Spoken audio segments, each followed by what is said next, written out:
Hi all, and welcome to the 7th lecture of the Deep Learning course.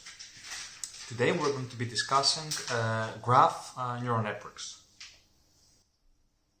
So in today's lecture, first of all, we're going to discuss what makes graphs special. Why is it different than any other data structure out there, in the context, of course, of neural networks also.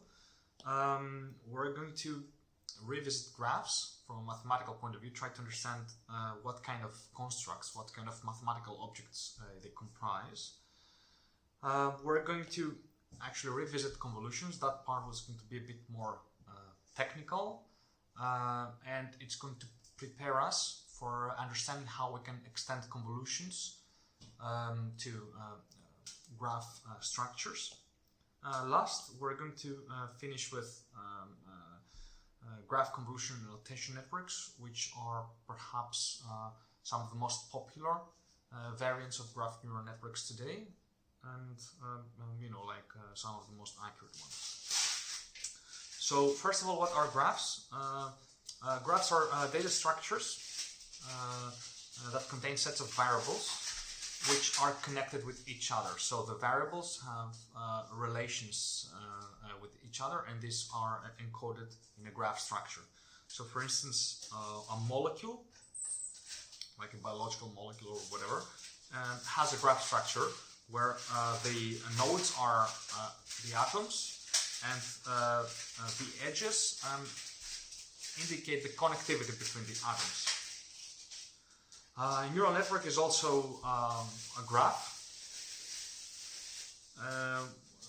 Graphs can take all sorts of shapes and sizes. For instance, you can have graphs also in social networks, or trying to understand how different people are connected together in general.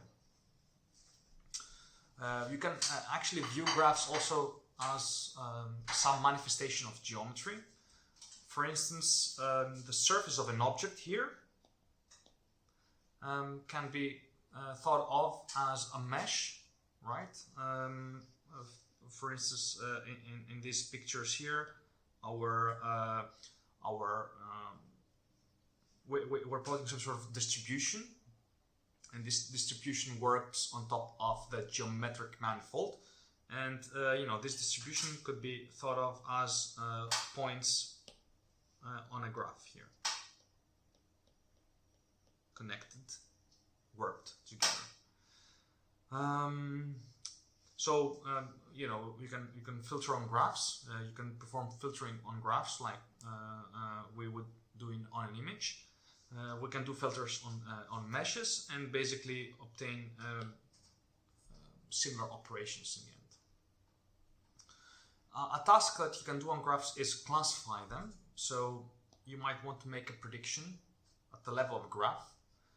For instance, you might want to say that, for instance, an image is actually a graph, right? So you might want to say that this image graph corresponds to a cat or a dog.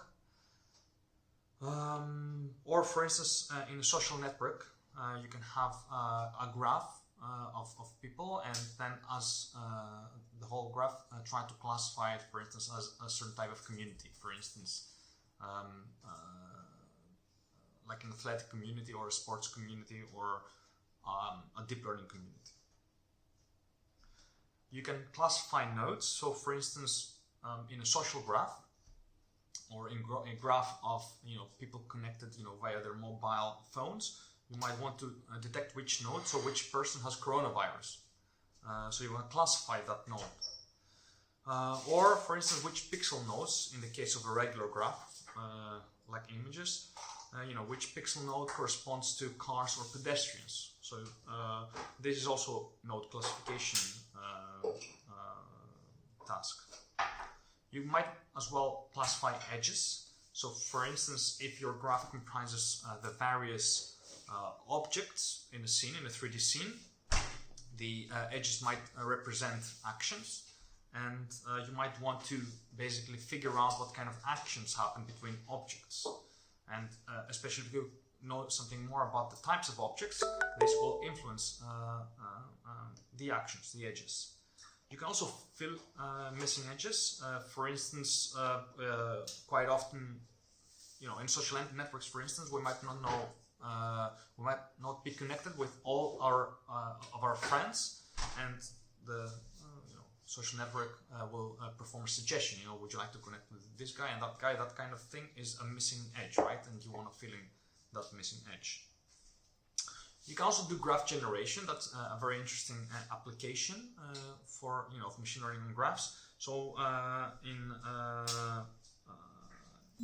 my recent work submitted in iClear with Philip Lippe, one of the TAs, we're going to discuss about normalizing flows. That's a generative model, but one of our applications is to use our methods for generating graph molecules with high accuracy, in fact.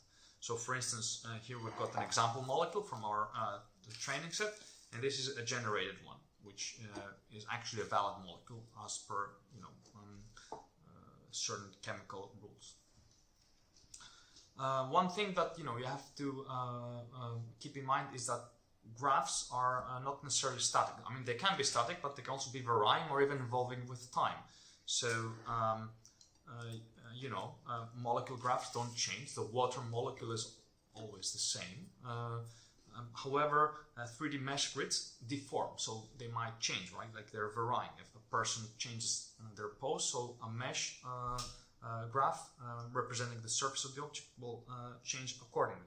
And even if we were to model the object relations on a 3D scene over time, the graph relations between the various objects would change, right? Like as the cars move or the pedestrian moves, these graph connectivities will alter themselves. So we spoke quite a bit about regular structures like images being a variant of graphs. Yes, indeed, regular structures are subsets of graphs, right? But they have certain properties which we typically exploit. We don't treat them per se as, we adopt some of the properties, and we can use this approach to try to derive insights about our images as graphs. But there are certain differences that we can exploit specifically for regular structures like images. So, for instance, you got convolution and pooling, right? For images, as we saw. So for graphs, it's more like message passing. Ours we see is also like convolutions. And instead of pooling, you might have coarsening. We can call it pooling, we can call it whatever. The point is how we aggregate information. But one of the effects of pulling on images is that it shrinks, it decreases the size of the feature map of the image. The corresponding operations on graphs would be coarsening them. On regular structures, we do have a local neighborhood, right? So we've got the fixed window, whereas in a graph, the local neighborhood is more determined in terms of hops. So the one hop is the immediate neighborhood, 2 hops is like further away, and so forth. On regular structures, we will have constant number of neighbors, right? So the number of pixels around a specific pixel are always the same, given a certain image, of course. And on graphs, we more likely, it's more likely that we will have different numbers of neighbors per node. In graphs, these neighbors are, they have a fixed ordering. We always know which node is up, like above or below, or left or right, Whereas in a graph, there is no ordering of neighbors. We cannot really say that one node is above another, right? Like there is no such spatial